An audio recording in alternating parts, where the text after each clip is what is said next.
The story of Hubert Horatio Humphrey Jr. begins in the most unassuming of places, a small town pharmacy in South Dakota. Customers remembered the tall, smiling young man who worked behind the counter, the one who not only handed out prescriptions but who spoke with warmth, who asked after families, who seemed genuinely invested in the lives of those who entered the shop. They could not have known that this boy, who once dreamed of running the family business, would one day stand at the very center of American power.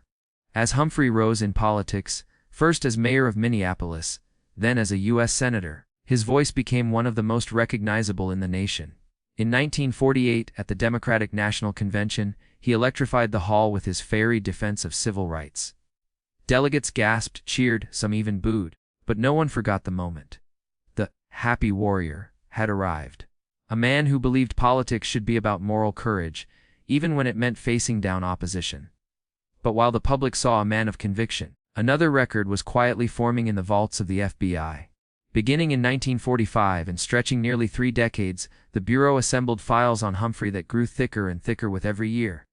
More than 600 pages. The pages contained background investigations on his staff, memos about threats to his life, even warm and polite exchanges between Humphrey and the Bureau itself.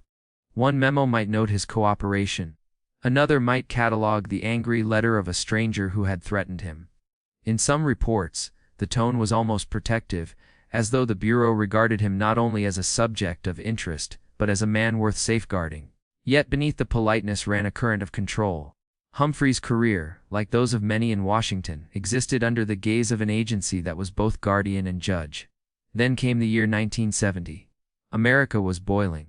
Protests over Vietnam filled the streets, scandals swirled around the powerful, and whispers of corruption spread like wildfire.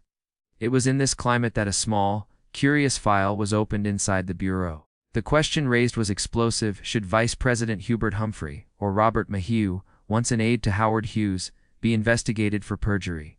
For a man who had nearly secured the presidency in 1968, who remained a towering figure in the Democratic Party, the possibility of an FBI probe was perilous.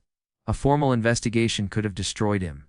Inside dim offices in Washington, the discussion played out. Typewriters clattered. Phones rang. The stale smell of cigarette smoke lingered in the air as officials weighed the risks. In one version of history, perhaps, the Bureau might have pursued the matter, and Humphrey's career would have collapsed. But that is not what happened. The decision came down quietly, almost anticlimactically. No case, no charges. The file was closed. Humphrey went on publicly unscathed, though the shadow of what might have been followed him like a ghost. By the time of his death in 1978, Hubert Humphrey was remembered as one of the great voices of American liberalism. Flawed, yes, but earnest, deeply human, endlessly hopeful. His funeral drew mourners from across the political spectrum. The eulogies spoke of his energy, his compassion, his belief that politics was about making people's lives better. And yet, in government archives, those thousands of pages remain. Pages filled with memos typed in secret, notes exchanged in confidence, evidence of the long reach of surveillance into the life of one of America's most visible leaders. They pose questions that history has never fully answered. Was Humphrey the Bureau's ally, its subject, or its captive? Did those warm letters between him and the FBI mask a relationship of convenience, or something deeper? Was his career spared in 1970 because of principle, or because of politics? No file gives a complete answer. Instead, the story lingers in the space between.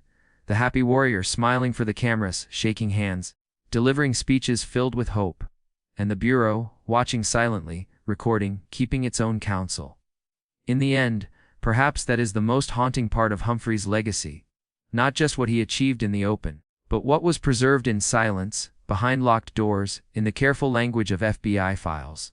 A leader who lived for the people, and yet whose life was shadowed, documented, and judged by an agency that never truly let him go.